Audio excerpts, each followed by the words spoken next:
Okay, hi. Good morning, good afternoon, good evening. Thank you all for being on this prayer call. And we're carrying on our journey of agreeing with heaven. So, Lord, bless our time together. Bless our time of prayer and our time of continually learning, Lord, what we can pray into and being watchmen on the wall, as Isaiah 62 talks about. So, thank you for our time together. And just quick verse, and then I see a year, which is awesome. Psalm 30 ends this way. It says, "You have turned for me my mourning into dancing. You've put off my sackcloth and clothed me with gladness, to the end that my glory may sing praise to you and not be silent. O Lord, my God, I will give thanks to you forever." That is coming for Israel, for captives, for Gaza. We're going to all have a dance party when this war is over. So come on, we're claiming it from Psalm 30. So good to see you, Yair. Thanks a million for popping on. I know you're a busy man, but here we are, community of intercessors. Tell us what to pray for Israel, for Jewish people. Over to you.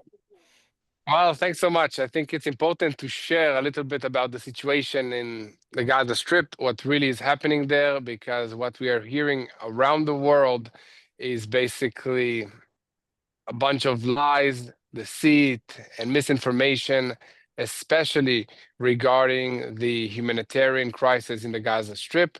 So I think it's first of all important to understand what is happening, and then we know how to pray for the situation. I want to say, first of all, thank you to all of you for praying, for seeking the truth, for standing with Israel. It's just amazing to see. And this is what keeps us going here on the land. Just a short personal update. Just yesterday, I was at the skate park with my daughter. She's 6 years old. She's learning how to skateboard. And in the middle of our time together, there was a sirens alarm because the Houthi terrorist organization from Yemen launched another ballistic missile at Israel. This is Wow. happening already maybe twice every week since this war started. So it's kind of became a routine. We're not even so freaked out about it, but still we need to take shelter. And I think that the first prayer, if you ask what to pray for, is about the children, so that they will Yeah. keep their innocence, that God will protect them, Mm. because it's not normal to be Mm. in this constant stress level, afraid for their lives from missiles, needing to seek shelters and going to bomb shelters. So please pray for that. I think that's very, very important. Another example on this topic specifically is that we went on a short vacation outside of Israel. And the first question that my kids asked me when going on the plane was, where is the bomb shelter on this plane? And where should we go if we hear the sirens alarm? Wow. So just to understand, it has an effect. Kids are Mm. taking it very good, but I'm just really asking for prayer for them to keep their innocence and for them to understand, or to have some kind of godly understanding of why this is happening, because it's very hard to explain to them why would people in Yemen, which is 2,000 miles away, would want to kill us and fire rockets at us. But it's all a spiritual war. I understand that it's all a spiritual battle, and the only reason for them to hate us is because we are living proof that God is faithful, that God is faithful to his promises to the people of Israel, to the Jewish people, and then because of it also to each and every one of us around the world. I mean, there's nothing special about the Jewish people. It's only because God is using them to prove to the world on a nation level that he's still in control, he's faithful, and that he's performing unimaginable miracles every single day. And let's get back to the situation in the Gaza Strip. There has been this unimaginable, successful campaign that Hamas, terrorist organizations, Iran has been funding, and sadly, it's been affecting Western countries all over the world with this false claim that Israel is deliberately starving the Gazan population. Mm. So we've also been hearing a lot of questions about it. So I decided it's time to go into Gaza to check out Mm. for myself. So 2 weeks ago, I went into the Gaza Strip. I entered Gaza from the the border crossing between Israel and the Gaza Strip. This is an area from which the IDF is allowing trucks and trucks filled with goods, food, flour, baby formula, sugar into the Gaza Strip from Israel. And then it's unpacked on the Gaza side. And there, I went inside the Gaza side and I saw everything for myself. Tons and tons of food, flour, sugar, corn, tuna cans, baby formula, food that can feed so many people was just sitting in the sun for weeks, waiting for the United Nations and other humanitarian organizations to come, pick it, and give it to the Palestinian people.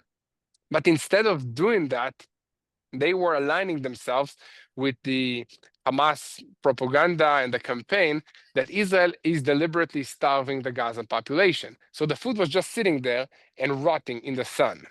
This is the situation on the ground. This is because of international aid organizations that will not give it to the people. So what the IDF did was also to airdrop humanitarian aid using Israeli Air Force planes into areas that has Palestinian population in Gaza, so that Hamas will not steal it, because hopefully they do not know where it's being dropped, and then the population will have time to get some food before the Hamas terrorists take it all for themselves.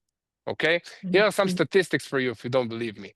More than 80% of trucks that are sent into the Gaza Strip are being hijacked by Hamas or by other gunmen. This is according to the United Nations, not according to Israel.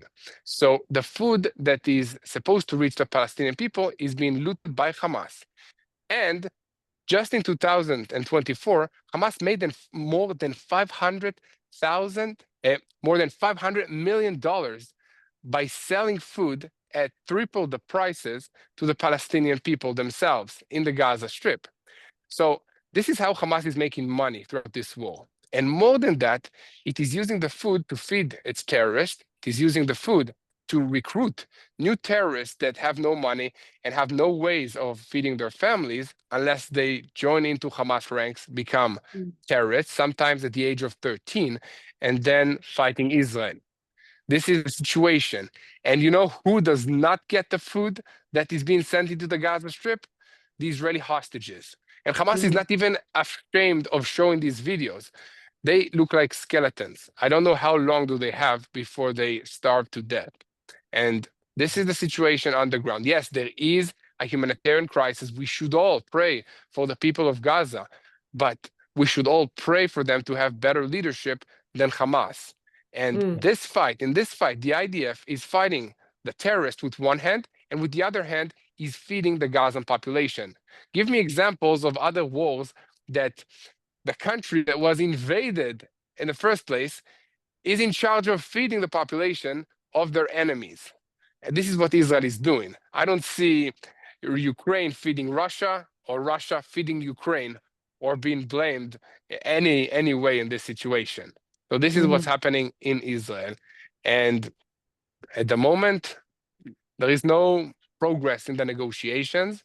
Hopefully, we'll see something that will help us get the hostages without a full conquest of the Gaza Strip or Gaza City. But in the meantime, at the moment, the IDF is preparing for a full conquest of Gaza City with the evacuation of 800,000 Palestinian civilians from Gaza, and then taking control of that place. It will take close to 6 months to do it. It's a huge, densely populated area that is filled up with Hamas booby traps, firing positions. I don't envy the soldiers that are going to go in there. Not sure if I'll be called to take part in that operation or not. So far, I haven't been, but looks like they're going to call up around 100,000 to 200,000 reservists to join this battle. And I know it's very tough. It's like no matter what you do, Wow. Israel is losing. So you attack the terrorist, Israel is losing. You feed the terrorist, then the terrorists get more food, rearm, Israel is losing, and no matter what happens, the world is blaming Israel. So this is kind of a very tricky situation. Unless you know God, then you know that He's in control, and you understand that this is a part of this spiritual warfare. And I believe that the fact that we are still alive as a nation after being Yeah. attacked by 7 different fronts all over the world is Mhm. actually living proof that God is in control, that He is performing miracles, that He is using Israel to show to the entire world on the global stage that He's God fulfilling promises, and that He's in charge of everything that's happening, that He's performing miracles, and I'm talking like biblical scale miracles in Israel. And we should all be encouraged that this is our God that we're serving, because if that wasn't the case, I mean, why would Israel be on the news all the time? There are other fronts, there are other wars. There's a civil war going on in Syria. There is a humanitarian crisis going in Yemen for more than 10 years now. Nobody's talking about it. Only when Israel is doing something, then it's in the news all the time. So Right. I can go on to other topics if you have any questions. No, I wanted to close up just the humanitarian issue because I've been there myself, and it's really close to my heart, the fact that the world is telling so much lies about the fact that Israel is actually feeding the Gazan population a lot more than the terrorist organization Hamas. it's very good for us to hear this, is what we're trying to not only pray, but also educate everybody in our sphere of influence. And then can you speak into, and have some comments later, but the whole proposal from Qatar in Egypt, as I understand it thus far, it's not looking favorable from an Israeli perspective. Is that correct? In a US perspective, I think it's not being accepted. Do Yeah. you know anything about that to comment? Yeah, so we've had this proposal in the past. It's not very different than previous proposals that were put on the table and were also rejected by Hamas, by the way. Basically, they want to release a part of the hostages, like half of the living hostages and half of the bodies of the deceased hostages, in exchange for another 60-day ceasefire. That in this time, the IDF will allow more humanitarian aid to enter, but only through the United Nations old mechanism that Hamas is stealing all of it, and not through the new mechanism that was set up together with the United States and with Israel that makes sure that the food is actually reaching the Palestinian people themselves. Each family gets a box filled with food for like 7 days. And this method has been so successful that it gave more than 2 million food packages to the people in only a short term period of a few weeks. So it seems like the United Nations does not care about the Palestinian people in Gaza, sadly.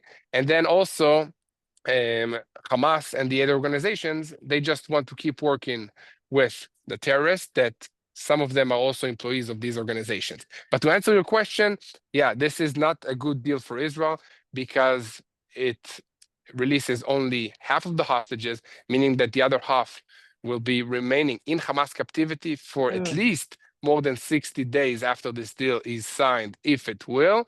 In this deal, Hamas wants us to release convicted terrorists, meaning murderers that are spending life term in prisons in Israel. So we need to release these murderers back to Hamas with guarantees that we will not carry out an operation and expand the war. And also, the IDF will need to move backward from its positions, allowing Hamas to regroup, rearm, rebuild their tunnel systems and their terrorist infrastructure in the Gaza Strip. And then, of course, what are they going to do? They're going to carry out more attacks. Oh, Israel will carry out more attacks, and then they'll be ready, for the next round of fighting. And this is the terrorist organization that we are dealing with. I think that the world does not understand that Hamas was established with the sole purpose of destroying Israel, destroying the Jewish people from the river to the sea. That's what this slogan means. It's a very catchy slogan, but it means the eradication of the Jewish people in Israel, no more Israel. And they were established to demolish any chance of a two-state solution. Hamas rose to power because the other Palestinian factions were negotiating with Israel on a two-state solution. Hamas came in to say, no, no, no, we do not want a two-state solution. Only Palestinians in Israel, no Israelis, no Jews. That's the sole purpose of this organization. And it's also a recognized terrorist group. So it's kind of very hard to see demonstrations in countries like France, Canada, UK, and even Germany standing against Israel with this terrorist organization. So they're now saying that they. Pega o guardanapo para mim, acho que ele Sorry, I'll está just can't. atrás de alguma coisa lá. Por think we- favor. What language? What I language know, was well, that? we It get a- sounds very cool. It sounds very cool. What language is that? Sorry, we have a few different nations on here, but go ahead, we're listening. Cool. So what I'm saying is, what's happening now, sadly, is that Hamas is winning in the international media. Yeah. He is meeting in the public opinion. Hamas is Yeah. getting favor in the West, meaning that you have France, you have Britain, you have Canada, you have even Germany that Yeah. are starting these bilateral movements against Israel.